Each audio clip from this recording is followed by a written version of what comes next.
Next, we'll consider a recommendation to provide public companies with interpretive guidance on existing disclosure requirements as they relate to climate change. An interpretive release, as this is known, does not create new legal requirements or modify existing ones. It is merely intended to provide clarity and enhance consistency.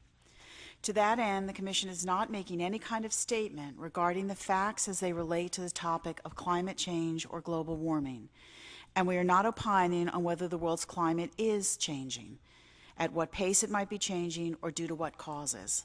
Nothing that the Commission does today should be construed as weighing in on those topics. The Commission is also not considering amending well-defined rules concerning public company disclosure and reporting obligations, nor redefining long-standing interpretations of materiality.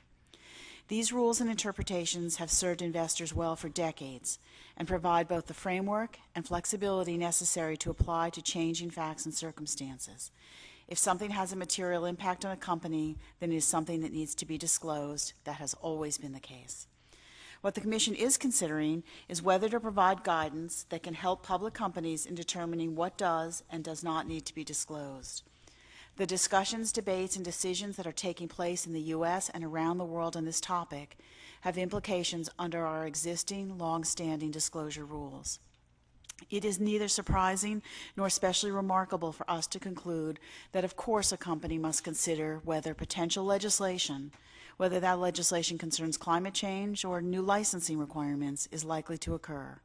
And if so, then under our traditional framework, the company must then evaluate the impact it would have on the company's liquidity, capital resources, or results of operations, and disclose to shareholders when that potential impact will be material.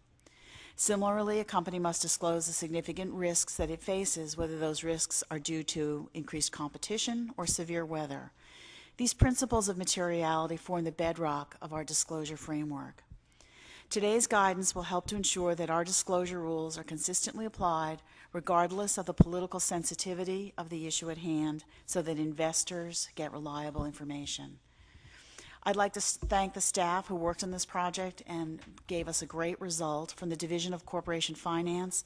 Thanks to Meredith Cross, Shelley Parrott, Jim Budge, Mike McTiernan, Jennifer Zabralka, Lily Brown, and Robert Errett.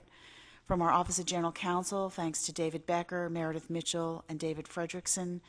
And thank you to Bruce Krause and Chuck Dale from the Division of Risk Strategy and Financial Innovation. And I'll ask Meredith Cross, the Director of the Division of Corporation Finance, to provide additional details about the recommendation.